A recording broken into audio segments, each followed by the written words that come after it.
அனைவருக்கும் வணக்கம். Welcome back to திலக்ஸ்மணி யூடியூப் சேனல். இந்த பதிவில் நம்ம என்ன பார்க்க போகிறோம்னு பார்த்தீங்கன்னா 2026 வருடம் தைப்பூசம் பிப்ரவரி 1ஆம் தேதி வருகிறது. நிறைய பேர் 48 நாட்கள் விரதம் இருக்கிறதுக்கு தொடங்கியிருப்பாங்க. முருகப்பெருமானின் அருளினால் நல்லபடியாக விரதம் போயிட்டு இருக்கோன்னு சொல்லிட்டு நான் நம்புகிறேன்.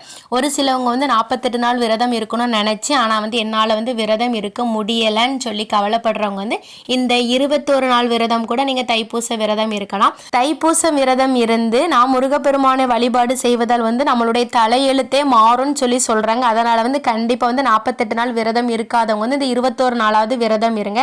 அப்பேற்பட்ட சக்தி வாய்ந்த 21வது நாள் விரதம் இருக்கிறதுக்கு என்னைக்கு ஆரம்பிக்கணும்னு சொல்லி பார்த்தீங்கன்னா ஜனவரி 11ஆம் தேதி மார்கழி 27 ஞாயிற்றுக்கிழமை அன்று நீங்க விரதம் இருக்கிறதுக்கு தொடங்கலாம். கண்டிப்பாக விரதம் இருந்து முருகப்பெருமானுடைய அருளை பரிபூரணமாக பெறுங்கள். திரும்பவும் ஒருக்கா சொல்கிறேன், 21 நாள் தைப்பூச விரதம் என்னைக்கு இருக்க தொடங்கணும்னு சொல்லி பார்த்தீங்கன்னா ஜனவரி 11ஆம் தேதி மார்கழி 27 ஞாயிற்றுக்கிழமை அன்று விரதம் இருக்கிறதுக்கு நீங்கள் தொடங்கலாம். ஓகே ஃப்ரெண்ட்ஸ், இந்த பதிவு உங்கள் எல்லாத்துக்குமே ரொம்ப பயனுள்ளதாக இருந்திருக்கும்னு நினைக்கிறேன். கண்டிப்பாக இந்த வீடியோ உங்கள் ஃப்ரெண்ட்ஸ் அண்ட் ஃபேமிலிக்கு ஷேர் பண்ணுங்கள், லைக் பண்ணுங்கள், நம்மளுடைய சேனலை சப்ஸ்கிரைப் பண்ணுங்கள். தேங்க்யூ ஃபார் யுவர் வாட்சிங்.